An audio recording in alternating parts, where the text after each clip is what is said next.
Love reading for Gemini. Alamin natin yung energy, current energies ninyo, ng situation ninyo. And yung feelings nila towards sa inyo, intention, anong action ang balak nilang gawin, kung meron man. Ano yung possible reaction nyo towards dun sa action and possible outcome.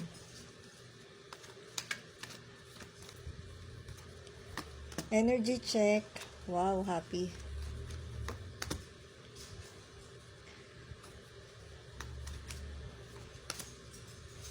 Wow, Gemini, ang ganda naman ng connection mo at ni person.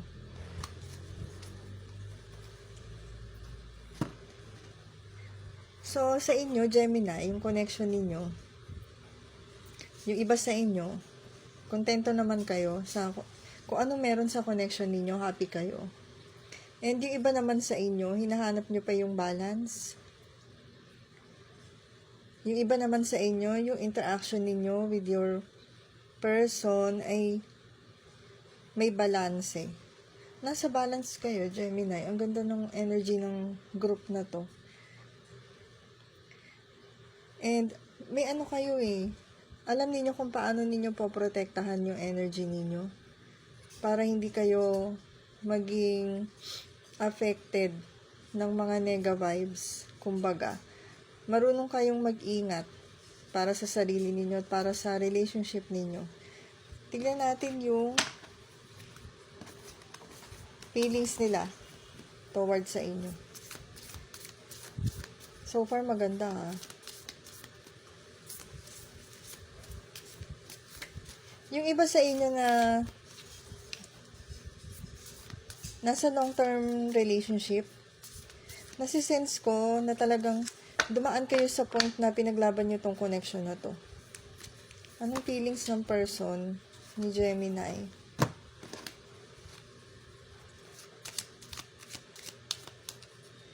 Ano yung intention ng person ni Gemini?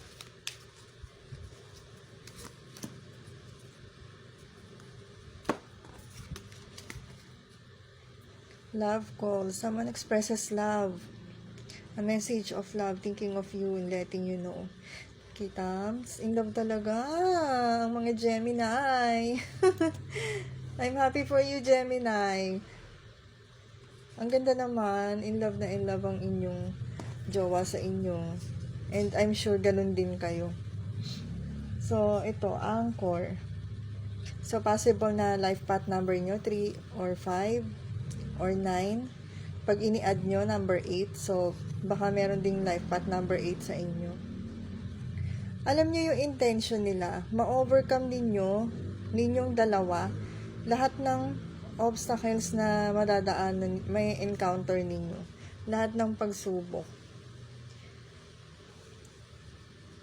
Yun yung nasisense ko dito. Na mapaglabanan ninyo pareho. Nasisense ko din dito sa intention nila na seryoso talaga sila sa connection ninyo. Willing sila na gawin yung tamang effort and maging loyal sa inyo. Tignan naman natin yung possible action nila towards sa inyo. Collective Gemini. Possible action ng person ni Gemini towards sa kanila. Yun na naman, lumabas na naman yun.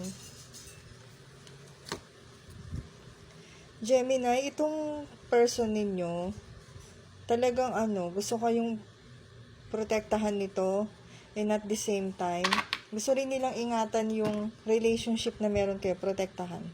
Ayaw nila na may mga outside influences na maka-apekto dito sa connection ninyo. Which is maganda. Maganda talaga. And sila, mababait yung mga tao ninyo, mga person ninyo. Alam niyo kung bakit ko nasisense yun? Kasi nararamdaman ko dito sa group na to na yung mga maliliit na bagay, hindi na nila pinapalaki. Nililet go na lang nila yon Dito ko nararamdaman sa card na yun. Nile-let go nila kasi kung hindi naman big deal, naririnig ko ngayon, I let it pass. Ganun. Dito talagang nasisense ko na yung mga person ninyo ay may maturity level na alam nila kung kailan at kung hindi kailan dapat magbitaw ng desisyon. Kumbaga ng final decision, ganun. And nasisense ko din dito na hindi nila kayo basta-basta hinuhusgahan. Kasi alam mo yung energy ng Gemini na para kayong kambal, twin sa isa't isa na kapag uhusgahan ko siya, para ko na rin hinusgahan yung sarili ko. Ganun yung feeling sa inyo ng person ninyo. Napaka-sweet. So, ano yung possible na reaction ninyo towards dito? Sa action ni person ninyo.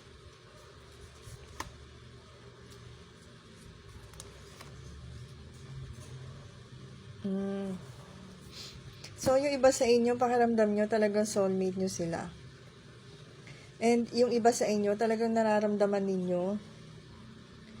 At gusto nyong ipakita rin sa person ninyo, yung care at saka love na binibigay din nila sa inyo. So, parang in return, kung ganun kabait yung person mo, gusto mong ibalik sa kanya yung ng doble, ganun yung feeling. And dito, talagang nai-inspire kayo dahil sa effort na pinapakita or ginagawa ng person ninyo. Nararamdaman ko din dito yung pagiging assertive ninyo sa connection ninyo. Ang ganda naman ng connection ninyo, Gemini. Nakakatawa. Ano yung possible outcome ng connection nyo?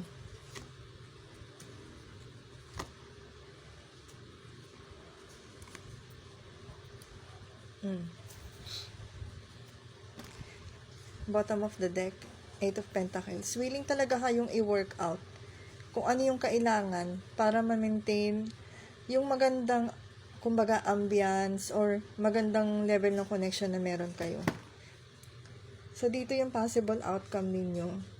Dumadating man yung time na mga pagsubok sa inyo, sa relasyon ninyo, sa connection ninyo.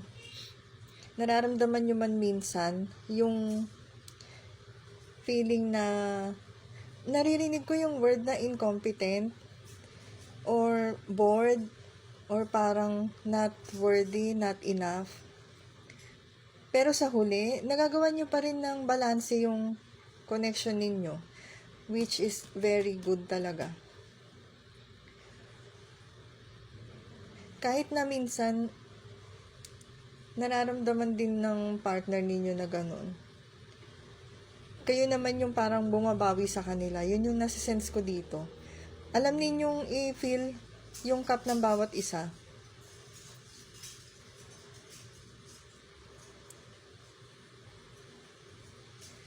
And yung iba sa inyo, nasisense ko na itong person na to, nakakonect ninyo,